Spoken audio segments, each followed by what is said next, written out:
हमारी केमिस्ट्री। अरे हमारी हिस्ट्री है बहुत, हम कॉलेज में भी साथ में थे और हमने कोविड इंजेक्शन भी साथ में लगाया। That's right. Funnily enough right. हम वैक्सीन के लिए गया था और मैं देखता हूँ कि प्रीति बैठी हुई है, इट्स कोइंसिडेंस बट या। एंड मैंने जब इनको देखा सेट पे तो मैं ऑटोमेटिकली मैंने बोला ओ वाओ दैट्स अमेजिंग कि इनको जानता हूँ। तो ऑटोमेटिकली मतलब एक पुराना बॉन्ड है और एक्सपीरियंस भी है इनको, तो कोई टेंशन नहीं है। मतलब जितनी भी कास्ट है हमारी केमिस्ट्री अच्छी थी। मुकेश भी बहुत पुराना दोस्त है। Sahil I met for the first time, Sahil से पहली बार उनके साथ पहली बार काम किया, तो it was fun, it was great fun working with her. She is वो ऐसी एक्ट्रेस है जो आपके आप जो भी टोन पकड़ते हो ना उससे बाउंस बैक कर लेती है, तो वो उससे उसके ऊपर प्ले करके वो करती है, तो it's good fun to work with her. Definitely एक कंफर्ट लेवल था विवान के साथ। लेकिन जो रिलेशनशिप हमारी है शो में वो एक बहुत ही अनयूजुअल रिलेशनशिप है।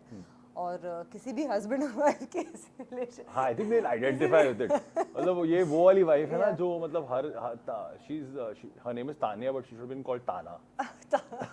बिकॉज हर चीज में ताना मारती। तो बट इट्स प्लेफुल। उनका हमारी जो केमिस्ट्री है ना वो प्लेफुल है। हम झगड़ा नहीं करते ज़्यादा, और हम लोग वो भी जानती है, वो भी जानती है कि ये एक कितना बड़ा ये एक प्लान है जो वो ऑलरेडी बाइन कर चुकी है। She knows what she is in for. उन्होंने ऑलरेडी दिमाग में सेटल कर लिया कि ये मेरा पति है, ये ऐसी बट ये पहली बार उनको पता लगता है कि ये ऐसी घिनौनी हरकतें भी करता है। तो it's also shock for her, but how she adapts and how she settles with this entire thing, कि वो कैसे अपने आप को मेंटली प्रिपेयर करती है। उनका भी बेटा है, तो उनका भी कॉम्प्लेक्स रोल था कि वो भी जूझ रही हैं इस बात से कि हस्बैंड भी मतलब ये कर रहा है, और she is worried about reputation, there is a lot of things at stake. मुझे पड़ी नहीं, मैं बेशर्म की तरह, मुझे पता है कि मुझे कुछ नहीं होने वाला।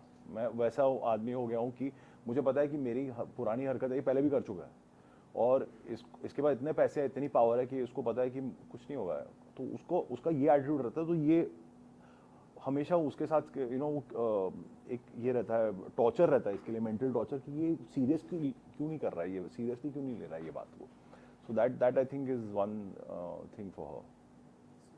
नहीं बोल पाएंगे पैसे लिए इस बार, तो थोड़ा सा बताइए कि आप लोग क्या कुछ बोलना चाहते हैं, क्या कुछ नहीं बोलना चाहते हैं, किस बात के पैसे लिए? मेरा कैरेक्टर जो है बहुत कुछ बोल सकता है लेकिन वो चूज़ करती है कि वो ना बोले। क्योंकि वो भी एक किसी तरह पे जैसे कि हर इंसान होता है, सेल्फिश भी है, और एक सर्टेन स्टैंडर्ड जो उसकी लाइफ का है वो मेंटेन भी करना चाहती है। और वो जिस तरह से दुनिया की आंखों में दिखी है इतने साल, वो नहीं चाहती कि किसी भी चीज़, कोई भी चीज़ उस चीज़ को डैमेज करे। सो और हालांकि वो जानती है कि जो हो रहा है उसके अराउंड वो कहीं कहीं सही नहीं है और उसे हर्ट भी कर रहा है काफ़ी। और जो उसका रिलेशनशिप है वो उसे पता है परफेक्ट नहीं है, लेकिन वो फिर भी चुप रहती है और एडजस्ट करती है, अडेप्ट करती है उसी तरीके से जैसे उसे the way she knows best. So बहुत ही कॉम्प्लेक्स कैरेक्टर है और मेरे लिए एक काइंड ऑफ रिस्की कैरेक्टर भी था, क्योंकि एज सच ऑडियंसेस ने हमेशा मुझे एक सॉफ्ट और स्वीट रोल में देखा है। और इसमें जो आई वुड से कैरेक्टर थोड़ा ग्रे भी है। मैं तो पूरा ही ग्रे, मतलब ग्रे ब्लैक पर्पल शेड, मतलब जितने भी डार्क कलर्स है सब इसमें कर चुका हूँ। मेरे लिए बहुत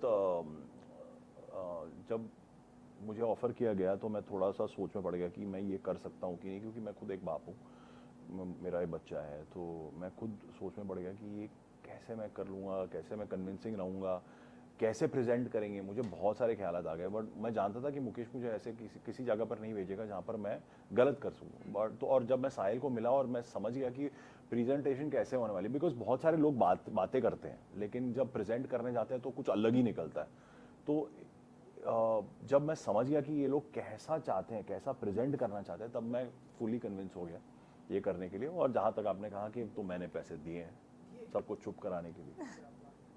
प्रीति जी, आप बताइए। हाँ, जहाँ तक जैसे विवान ने काफ़ी मेरे कैरेक्टर के बारे मैंने में चेक आपको साइन किया, बता इन्होंने दिया। पैसे दिए हैं। मैं भी आपको इनके कैरेक्टर के बारे में मुझे लगता है कि इस रोल को एक्सेप्ट करने में विवान ने एक बहुत ही करेजियस डिसीजन लेकिन बहुत ही इंटेलिजेंट डिसीजन लिया, क्योंकि एक ऐसा रोल बहुत ही कम आता है जिसमें आप ऐसा परफॉर्मेंस कर सकें जो लोगों को हिला दे, जो जो जो एक इंसान को शेक करके रख दे कि ये भी हो सकता है। और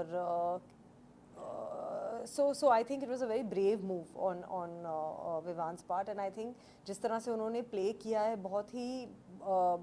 बहुत कम एक्टर्स इसे इस तरह से प्ले कर सकते थे इतनी कन्विंसिंगली और इतने जिस तरह से उन्होंने प्ले किया. So I would like to, you know, I think it's Thank great that you. you accepted the role, and बस I feel मैं चाहता था कि वो लोग ना जब वो इस आदमी को देखें तो वो इस बात को समझ जाए कि वो बच्चा किस चीज़ से गुजर रहा है. वो ज़्यादा इम्पोर्टेंट था मेरे लिए कि इसकी पावर, इसकी पर्सनालिटी, इसका डायनामिक, इसका जो चाल चलन है वो कैसे पब्लिक में बदल जाता है, कैसे वो कलर बदल देता है फट से और कैसे चेंज. और ही इज़ वेरी शार्प, बहुत शार्प है. वो 2-2 मिनट में अपने आप को बदल देता है. वो एक्टर ही है तो वो अपने आप को डिफेंड करने के लिए बदलता. आप देखेंगे, अब जब आप शो देखेंगे तो आपको समझ में आएगा. और मैं चाहता था कि लोग जैसे ही वो स्क्रीन पे आए ना और जैसे वो करें तो लोग अनकंफर्टेबल हो जाएं, क्योंकि यही एक आपको दिखाता है कि ये कैरेक्टर सक्सेसफुल है, कि ये लोग अनकंफर्टेबल हो गए हैं इसको देख के. और इसकी ये मतलब जिस तरह से वो पेश आ रहा है, तो I had to switch myself off. मतलब मुझे अपना दिमाग बंद करना पड़ा और रोल में पूरी तरह घुसना पड़ा. बिकॉज मैं अगर मैं दिमाग चालू रखता तो मैं 4 बार अपने आप को सोचता, 4 बार अपने आप को डाउट करता कि ये मैं ज़्यादा तो नहीं कर रहा हूँ, ये ज़्यादा हो गया, ये कम हो गया, ये हो गया, ऐसा हो गया. तो I just switched off and I just went with a natural instinct and I decided to do what I thought would be like a old school villain, like somebody who is just this person.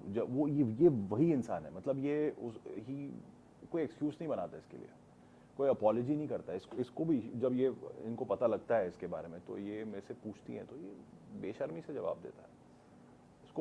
इसको सिर्फ इसकी अगर विक्रम बजाज की एक weakness है तो वो उसका बेटा है, क्योंकि वो नहीं चाहता कि उसके बेटे के सामने ये सब बातें बाहर आए. कि एक इमेज उन्होंने अपने बेटे के लिए भी बना के रखी है. हर पेरेंट चाहता है कि वो अपने बच्चे का हीरो बने. तो he is also and public main thing obviously, because he is a public he is a public persona. तो वो चाहता है कि पब्लिक में ये बात ना निकल आए, क्योंकि उसकी पिक्चर को इफेक्ट होगा. तो besides this he doesn't care, just doesn't care. He just says that मेरी इमेज नहीं खराब होनी चाहिए, बेटे को नहीं पता चलना चाहिए यार, ये सब अनकंफर्टेबल हो जाएगा घर पे. वो I don't want him to look at me differently, because ये सब एक्स्ट्रा करिकुलर एक्टिविटीज़ जो मेरी हैं वो मेरी रहनी चाहिए. तो ये जब बातें सब बाहर निकलती हैं तो उसकी लाइफ में कैसे तनाव आ जाता है. तो ये आई थिंक ये मेन कहानी ऑल्सो एक एस्पेक्ट है और मेरे कैरेक्टर का. लास्टली प्रीति जी, आपने तो बहुत सारे किरदार हिंदी सिनेमा में आपने किया है, बहुत सारे किरदार आपने किए, लेकिन जब इस तरह से किरदार आपको मिलता है तान्या का, तो क्या कुछ वर्कशॉप करना पड़ता है आपके लिए, एंड क्या कितना चैलेंजिंग होता है आपके लिए? देखिए, मैंने एक वर्कशॉप तो नहीं करना पड़ा, लेकिन मेरे लिए बहुत ही चैलेंजिंग रहा, क्योंकि एक फिल्मी दुनिया से बाहर निकलकर एक रियल जैसा एक कैरेक्टर, जो एक लेडी अगर इस सिचुएशन में अपने आप को पाए तो वो सच में कैसे रिएक्ट करेगी. क्या वो चिल्लाएगी और सब कुछ जो है, जो वो जानती है, क्या वो छोड़ देगी, और क्या वो अपने बेटे को सब कुछ बता देगी. क्योंकि तान्या एक ऐसे सिचुएशन में और वो चाहती है, जब उसके बेटे को भी पता चले तो वो चाहती है कि वो बोलती है उसे कि उसे ऐसा लगता है कि उसे भी उसकी तरह ही एडजस्ट करना चाहिए, उसकी तरह ही रिएक्ट करना चाहिए, उसकी तरह ही सिचुएशन को एडजस्ट कर लेना चाहिए और संभाल लेना चाहिए सिचुएशन को. लेकिन एक जो उसका बेटा है वो ऐसे नहीं सोच सकता या ऐसे नहीं सोचता. सो काफ़ी दुविधाएं हैं, काफ़ी कॉम्प्लेक्सिटीज़ हैं कैरेक्टर में, और काफ़ी टाइम मेरे डायरेक्टर साहिल सांगा को मुझे रेन इन भी करना पड़ा, थोड़ा बोलना भी पड़ा कि अगर आप रियली इस सिचुएशन में होते तो आप ऐसे रिएक्ट नहीं करते. तो ये एक और जैसे कि मैंने कहा, मेरे बिलीव्स के, मेरे प्रिंसिपल्स के बिल्कुल एक खिलाफ सिचुएशन है, तो वो भी I had to be against my nature quite a lot. जो मेरा नेचुरल, जो मेरा नेचर है उसके काफ़ी अगेंस्ट भी मुझे जाना पड़ा. इसलिए शो में बहुत दारू पीती है. जब भी टेंशन आती है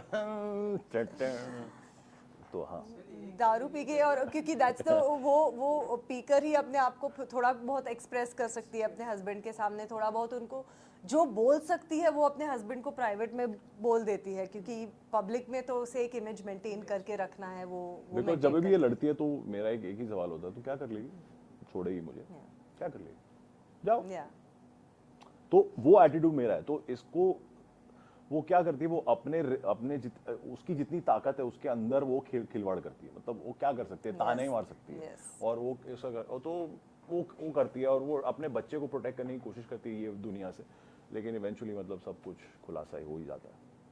चलिए सोनी लीव पर स्ट्रीमिंग हो चुका है, कुछ कहेंगे आप ऑडियंस को? देखिए प्लीज कफस देखिए, ये एक अलग शो है, बिल्कुल अलग सबसे, एक इम्पॉर्टेंट सब्जेक्ट है, बहुत ही इम्पॉर्टेंट मैसेज है इसका, और हम चाहते हैं कि आप ये शो देखें, इसे एंजॉय कीजिए, और हमें मतलब आप टैग कीजिए, पोस्ट कीजिए प्लीज, हाँ, और हमें बताइए, और हमें डीएम भी कीजिए कि आपको क्या अच्छा लगा, क्या नहीं अच्छा लगा, we will be happy to reply.